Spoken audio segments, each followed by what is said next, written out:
มาเล่าปั่นให้ฟังมื้อนี้พี่น้องเอ้ยจักสิหัวหรือสิไห้ดีเบิ่งดูพี่น้องโทรมาให้ไปเยี่ยมจักบอก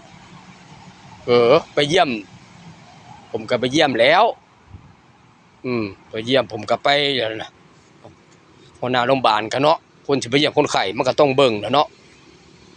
ว่าต้องเอาหยังนี่ไปเยี่ยมแม่นบ่ผมก็ไปซื้อแหละซื้อผลไม้ไปซื้อผลไม้แหละซื้อแตงโมกับฝรั่งขับไปเยี่ยมเพิ่นซื้อแล้วก็ย่างขึ้นไปเยี่ยมแหละเพิ่นอยู่ชั้น4โทรมาล่ะให้ไปเยี่ยมแน่เพิ่นว่าก็เลยไปเยี่ยมก็เลยซื้อของติดไม้ติดมือไปฝากเพิ่นรู้จักบ่ผมก็เข้าไปแล้วบัดนี้ครับไปเยี่ยมเนาะก็บ่ได้เบิ่งแล้วเนาะเขาว่าไปเยี่ยมเนาะก็ซื้อหมากฝรั่งแล้วซื้อสีดากับแตงโมแล้วขับไปเยี่ยมไปเยี่ยมครับเห็นคนป่วยก็เอาให้เพิ่นกินก็นั่งกินแหละคนป่วยก็ตามภาษาคนป่วยเนาะเพิ่นก็นั่งกินแหละปาดสุเพิ่นกินแล้วเพิ่นก็กินแตงโมกินหมากฝรั่งแหละเพิ่นก็กินนั่งกินแล้วกินไปกินมารู้จักบ่เกิดหยังขึ้น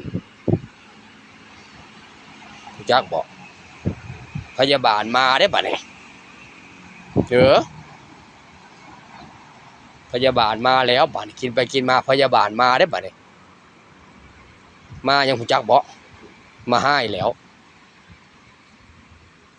เป็นหยังจังให้เอาในใต้เตียงน่ะเพิ่นติดไว้รู้จักบ่เพิ่นติดไว้เพิ่นติดว่าคำว่าหยังให้งดน้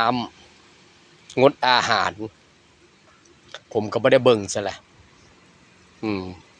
นะขับไปก็ขับไปเยี่ยมผมก็ขับไปโลดหั่นนะก็เลยบ่ได้บอกเพิ่นผมก็ได้ขับไปเยี่ยมกันนั่นแล้วเนาะเพิ่นก็นั่งกินแล้วบัดนี้พยาบาลมาพยาบาลมันก็ให้ตัวมาแล้วก็ให้พยาบาลเนาะแล้วมาแล้วก็ให้ยังไงแล้วเอ้าไหนบอกหมอบอกว่าไม่ให้กินไม่ดูเหรอหมอสั่งงดไม่ให้กินน้ำให้งดน้ำงดอาหารรู้จักบอกคนไข้ว่าเนาะเด้ยเอ้ากินได้แล้ววะคำเพิ่นบอกว่าให้งดน้ำกับอาหารเพิ่นบ่ได้เขียนไว้ว่าให้งดผลไม้เพิ่นว่าเบิ่งผู้เจ้าเอ้ยข่อยนี่หั่นหาประตูทางออกก็บ่อยากเจออันค่อยโง่หรือคนไข้โง่คนละงงเลยเดี๋ยวนี้ฮะว้าจังแม่นข้อยก็บ่ได้เบิ่งนะหมอเพิ่นสั่งงดน้ำกับอาหารคนไข้ไปตอบพยาบาลว่ากินได้เพราะเพิ่นบ่ได้บอกว่างดผลไม้ข่อยละโอ้พี่น้องเอ้ยถ้าเจ้าไปเจอแบบข่อยเจ้าสิคิดว่าแนวใดโพดโพหมกแตกเนาะโอ้ย